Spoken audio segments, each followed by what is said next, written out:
Must my fiancé or spouse speak English at the consular interview? Today's topic is, will my fiancé or spouse be required to speak English at the consular interview? Now, the consular interview is the final step of the visa application process. And the results of the interview are, well, make or break as far as the visa application is concerned. Many months, sometimes years, your case has been in process. So it's quite understandable that your foreign-born fiancé or spouse is dreading the interview, dreading that event. And if her or his English is not fluent, well, that adds to the fear that the interview might go poorly. So today I will try to set the record straight regarding English fluency. And please watch to the end, because towards the end of this video I will explain what you can do to avoid such problems, just in case English fluency is not, well, something that your partner has achieved. I am Fred Wall, the Visa Coach, and I help you get through a confusing and frustrating immigration process so that you can have a happy life together in the USA with your foreign partner. Now, let's talk about, will my fiancé or spouse be required to speak English at the consular interview? Well, must your fiancé speak English? The simple answer is, it depends. At the consular interview, the American consular officer, of course, can and is ready to speak in English. Sometimes he also knows the major language in the host country where he has been posted. And if his local language skills are not, well, up to snuff, he will probably have his own translator supplied by the consulate there to help him. So the interview can be conducted in English or the local language. The officer usually doesn't care which. However, while there is no requirement to speak English, the essential and critical requirement for a successful interview is that the officer ends up convinced that the two of you and your partner, have a bona fide, genuine, and sincere relationship. The officer will be testing and probing to determine that. This now is where the question of what languages your partner can speak becomes important. The officer needs to be convinced that yours is a bona fide relationship.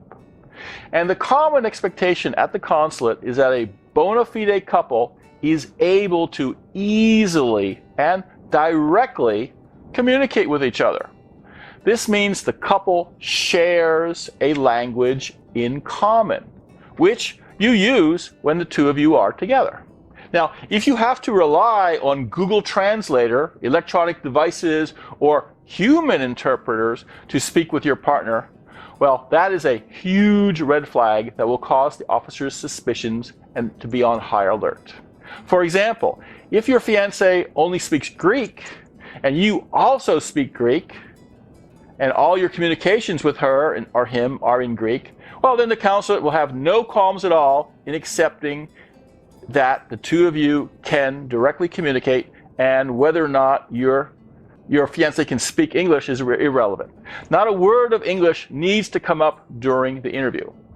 However, if she or he only speaks Greek and you do not, and instead you rely upon Google Translator or one of those calculator type translators, or in the worst possible case, rely on a human being, a professional translator, to accompany you and your fiancé together to provide the translations, well, then you are raising a big red flag to the consular officer.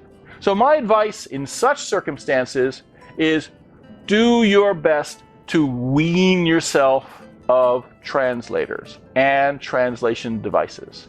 And I strongly encourage your fiancé to take English classes and even hire a tutor to improve English fluency. The process to apply for a fiancé visa currently takes 8 to 10 months. So that is plenty of time to work hard to improve fluency, so that on the day of the interview, your fiancé should be able to demonstrate some English. And some English and proof that she or he is working to improve direct communications with you, well, goes a long way towards convincing the consular officer that your relationship is bona fide. This was Fred Wall, the VisaCoach. Now please like or add your comments to this video, and then go to VisaCoach.com and sign up for the VisaCoach monthly newsletter. Each month it is full of tips and advice on marriage-based immigration, and free of charge. And when you sign up, you get 2 free ebooks I have written, 120 K1 visa interview practice questions, and 5 things you must know before starting on your visa. Finally, when you are ready to get started, call for your complimentary case evaluation and speak with me directly. If you are considering hiring VisaCoach to personally guide you through your immigration adventure, join him for a complimentary case evaluation. He listens to you to learn the red flags and strengths of your case, your eligibility and goals. He suggests which visa is right for you, the best strategy to get it, and how soon your partner can join you. To learn more about VisaCoach's services and how he can help you, book your free case evaluation today.